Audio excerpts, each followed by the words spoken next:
We've all heard about online scams, stolen identities, phishing, bank frauds. They become part of our digital world. But there's one kind of scam almost no one talks about, one that doesn't target regular users but companies. It's estimated that this type of fraud cost more than $500 million in losses just in 2024. And to give you an idea, that's about the cost of building 17 Eiffel Towers. I'm talking about fake candidates who applied for real positions, people who don't actually exist, sending perfect resumes and doing online interviews, and very often with faces completely generated by AI. The uncomfortable truth is that many companies actually hire these fake candidates, bringing them on board and even sharing sensitive information with them. It all starts with a fake identity. Sometimes it's a real person whose name and photos were stolen. Other times it's just a fully made up identity, the perfect candidate with the perfect resume, the perfect career, and the perfect tech stack. These scammers usually come fully equipped for their mission, using VPNs to fake their location, second screens, or even teaming up with another scammer who's whispering the right answers during interviews. Sometimes they don't just fake their identity on paper, but also on screen, using deepfake technology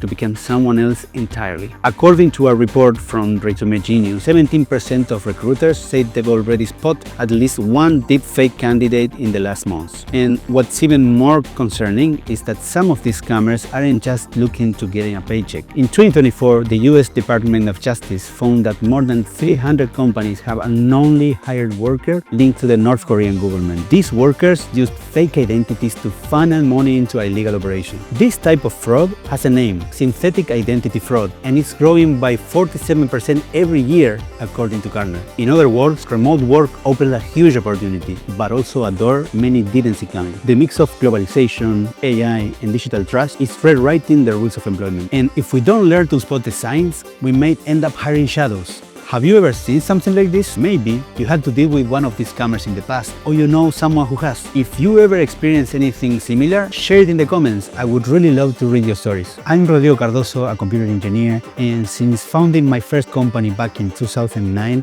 I've been deeply involved in hiring and evaluating candidates. In the next videos, we'll go deeper into how these scammers operate, how to detect them, and most importantly, how to protect the hiring process without losing the human side of recruitment. Because the question is no longer whether someone lies on their resume. The real question is if that person even exists.